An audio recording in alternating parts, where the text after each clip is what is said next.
নমস্কার। আমরা আজকে যে পাঠটি পড়ব সেটি হলো সাক্ষরতা অভিযান, লিটারেসি ড্রাইভ প্রোগ্রাম, অর্থাৎ কি সাক্ষরতা অভিযান কর্মসূচি। এই লিটারেসি ড্রাইভ প্রোগ্রামের মাধ্যমে কিন্তু ভারতবর্ষের সার্বজনীন শিক্ষার দিকে জোর দেওয়া হয়েছিল। একমাত্র কিন্তু শিক্ষাই পারে কোনো জাতির মেরুদণ্ড হয়ে তাকে আলোর দিকে নিয়ে যেতে, কারণ প্রতিটি মানুষকে কিন্তু শিক্ষিত হওয়া অত্যাবশ্যক। এই কারণেই কিন্তু সাক্ষরতা অভিযানকে কতগুলি কর্মসূচির মাধ্যমে এগিয়ে নিয়ে যাওয়া হয়ে থাকে। এই পাঠটি শুরু করার আগেই বলবো, আমি গোপা সরকার, আমার শিক্ষা সংস্কৃতি চ্যানেলে তোমাদের সকলকে স্বাগত। এখন আমরা জানবো যে এই সাক্ষরতা কী। সেই বিষয়ে বলতে গেলে আমরা বলতে পারি যে যদি কোনো ব্যক্তি বা কোনো মানুষ কোনো বিষয় পড়ে এবং সেই বিষয়টি পড়ে যদি লেখার মাধ্যমে তা প্রকাশ করতে সক্ষম হয়, তবেই কিন্তু তাকে সাক্ষর ব্যক্তি বলা হয়ে থাকে। এই সাক্ষরতা অভিযানই আজকে আমাদের পাঠ। এই প্রত্যেকটি লাইনের কিন্তু আমরা অর্থ ধরে ধরে বুঝব। চলো তাহলে সরাসরি আমরা এই পাঠটি পড়তে শুরু করি। কি বলেছে? অক্ষর জ্ঞান সম্পন্নং মনুষ্যং সাক্ষরং কথয়তি। কি বলা হলো? অক্ষর জ্ঞান সম্পন্ন, অর্থাৎ অক্ষর জ্ঞান সম্পন্ন মনুষ্যং মানুষ্যদের স্বাক্ষর কথয়তি স্বাক্ষর বলা হয়ে থাকে। অক্ষর জ্ঞানং বিনা লিখিতুম পঠিতুম বা ন সমর্থ, অর্থাৎ অক্ষর জ্ঞানং বিনা, অক্ষর জ্ঞান বিনা বা ব্যতীত বা ছাড়া, এই অক্ষর জ্ঞান ছাড়া লেখা বা পড়া কোনোটাই কিন্তু সমর্থ নয়। তাই অক্ষর জ্ঞান বা শিক্ষিত হওয়া আবশ্যক। অক্ষর জ্ঞানহীনানাম নিরক্ষর এব গণ্যতে। কি বলছে?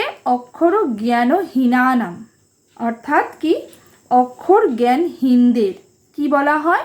নিরক্ষর এব গণ্যতে, নিরক্ষর বলা হয়ে থাকে।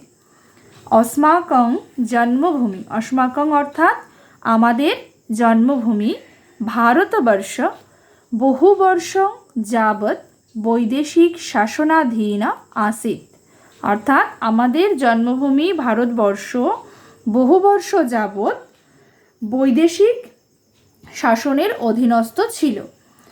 অধুনা সর্বে বয়ং স্বাধীনা, এখন আমরা, অধুনা এখন, বয়ং অর্থাৎ আমরা সকলেই স্বাধীন। কিন্তু পরিতাপস্য বিষয়, কিন্তু পরিতাপস্য অর্থাৎ দুঃখের বিষয়, অস্মাকং দেশস্য বহব জনা অধুনাপি নিরক্ষরতা, অর্থাৎ কি বলছে? যে কিন্তু দুঃখের বিষয় এই হলো যে অস্মাকং দেশস্য আমাদের দেশে বহু মানুষই, অধুনাপি বহু মানুষ এখনও নিরক্ষর রয়েছে। এবার দেখো, নিরক্ষরতা এব দারিদ্র্যস্য মূলম, অর্থাৎ কি নিরক্ষরতা হলো দরিদ্রের মূল। নিরক্ষরতা অস্মাকং শিক্ষিতানাং প্রভুতা লজ্জা করা। তাই বলছে যে নিরক্ষরতা অস্মাকং অর্থাৎ আমাদের শিক্ষিতদের লজ্জার বিষয়। নিরক্ষরতা দূরীকরণং অস্মাকং অবশ্য কর্তব্যম, অর্থাৎ নিরক্ষরতা দূরীকরণ অস্মাকং অর্থাৎ আমাদের অবশ্যই কর্তব্য। স্বাধীনে ভারতবর্ষে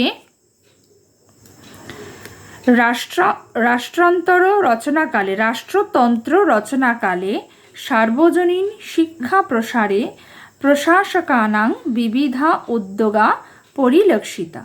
স্বাধীন ভারতবর্ষে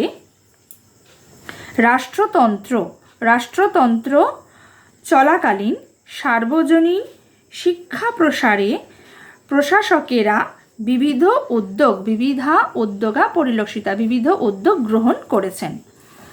এরপরের লাইনে যাব, দেখো, অস্মাকং পশ্চিমবঙ্গ প্রশাসকেন সাক্ষরতা প্রসারায় বিবিধা পরিকল্পনা গৃহীতা, अस्माकं अर्थात आमादेर पश्चिमबंग प्रशासकेरा की करेছে साक्षरता प्रसारेर जन्य विविध बा विभिन्न परिकल्पना ग्रहण करे थाकेन बा करेছেন। निरक्षरता दूरीकरणाय पश्चिमबंग प्रशासकेन नानाविध अर्थात कि बोलছে যে निरक्षरता दूरीकरণের জন্য पश्चिमबंग प्रशासक अर्थात पश्चिमबंग सरकार नानाविध बा विभिन्न प्रकार কর্মসূচি গ্রহণ করেছেন। অত প্রত্যেকেন অভিভাবকেন তস্য সন্তানম বিদ্যালয়ে অবশ্য প্রেরিতব্যম। অর্থাৎ কি বলা হলো, অত অর্থাৎ তাই প্রত্যেক অভিভাবকেই তার সন্তানদের বিদ্যালয়ে অবশ্যই পাঠাবেন। ছাত্রছাত্রীনাং বিদ্যালয়ে মধ্যাহ্ন ভোজন ব্যবস্থা অবশ্য করণীয়। ছাত্রছাত্রীনাং অর্থাৎ কি ছাত্রছাত্রীদের বিদ্যালয়ে মধ্যাহ্ন ভোজনের ব্যবস্থা করা প্রয়োজন, অবশ্য করণীয়। শিক্ষিত জনা বয়স্কই নিরক্ষরই সহ মিলিত্বা সাক্ষরতায়া উপযোগিতাং তান জ্ঞাপয়িষ্যন্তি। অর্থাৎ কি বলেছে, শিক্ষিত জনা শিক্ষিত যে বয়স্ক ও নিরক্ষরদের সঙ্গে নিরক্ষরই সহ নিরক্ষরদের সঙ্গে মিলে সাক্ষরতার উপযোগিতা তাদের কি করবে, জানান। অর্থাৎ নিরক্ষর যে বয়স্ক রয়েছে এবং নিরক্ষর আর শিক্ষিত যে বয়স্ক একসঙ্গে মিলিত হয়ে সাক্ষরতার উপযোগিতা তাদের জানান। अस्माकं অর্থাৎ আমাদের সর্বেষাং সকলের প্রচেষ্টায় আমাদের সকলের প্রচেষ্টায় এতৎ কর্ম সফলং ভবিষ্যতি অর্থাৎ কি বলছে যে আমাদের সকলের প্রচেষ্টায় কিন্তু এই কার্য সফল হওয়া সম্ভব। সাক্ষরতা বিনা দেশস্য উন্নতি কদাপি ন সম্ভবতি।